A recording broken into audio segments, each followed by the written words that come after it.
Hey everybody, we are back for episode 10 of Minetest, and in this episode we're going to show you the tabernacle that I built, and also some other improvements I've made to my home base here, some of which you can already see. We'll wander down this way.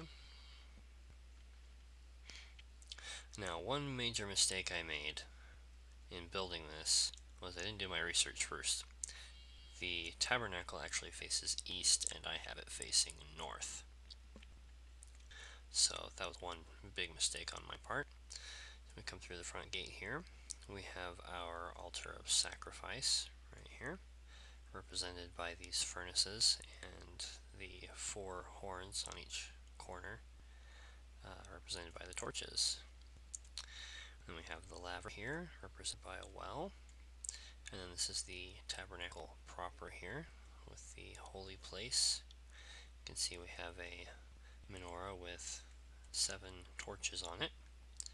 And we also have the table of shewbread, and if you pick up these loaves on top, they will give you 6 each, which is how it's laid out in the Bible. Right here we have the altar of incense, represented by another furnace, and then in the Holy of Holies here we have a chest representing the Ark of the Covenant, which I should probably put a stick and some stone slabs in to represent the staff of Aaron and the 10 Commandments. But anyway, this gives you an idea of how you can build scale buildings, and it gives you a really good idea of how big things actually are. In one of my other worlds, I built a Scottish broch, which is a fortified tower, and it's really big, a lot bigger than I thought it was going to be.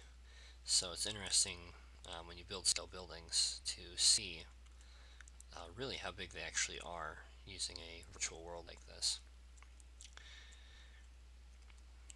We'll head back this way. I'm actually using a different computer to record this. The previous one I was using, the power supply went out on it, so I've had to resort to this computer, which as you can see is a bit laggy. So the other thing I wanted to cover in this episode was improving your home base. Once you've got things settled, even before you start building scale buildings or other outbuildings, you can improve your home base by adding sort of a curtain wall around the outside, which is what I did here, and I've just leveled out some more land around this side and built a nice wall around the outside of everything, just to give me a little bit more space that I could potentially grow things in or build other buildings in here.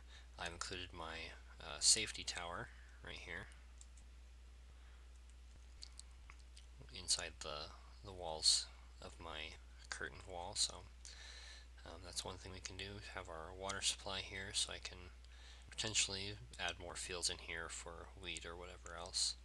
We'll go ahead and move our compass stone here. It's crammed right up against the wall. There just wasn't a whole lot of room there, so we're going to grab our compass stone and move it back over this way so that it's still inside but not in the way, as it were.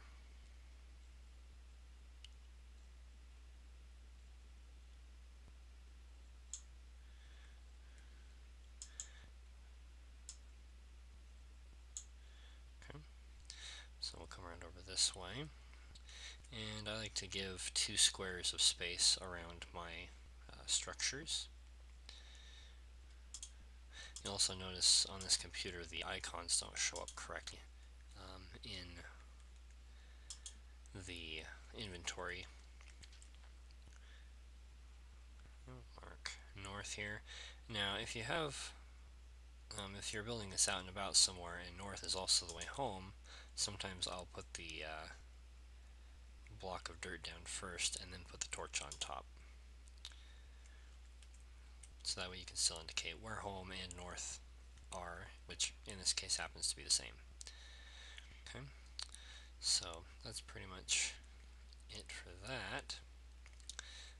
I could go get glass, some sand out of the desert and fill all these windows in with glass. That would make it look a little bit more professional. I could move my door so it's not back in this little cranny here. In fact, let's go ahead and do that.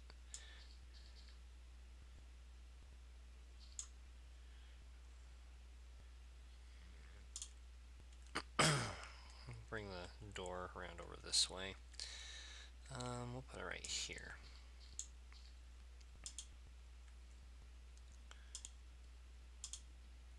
There we go.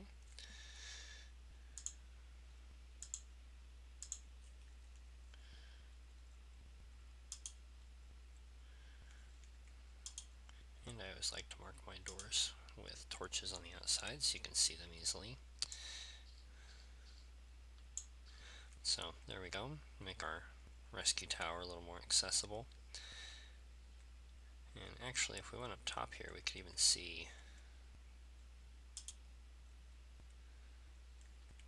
on this computer where it's a lot slower, you'll see the difference between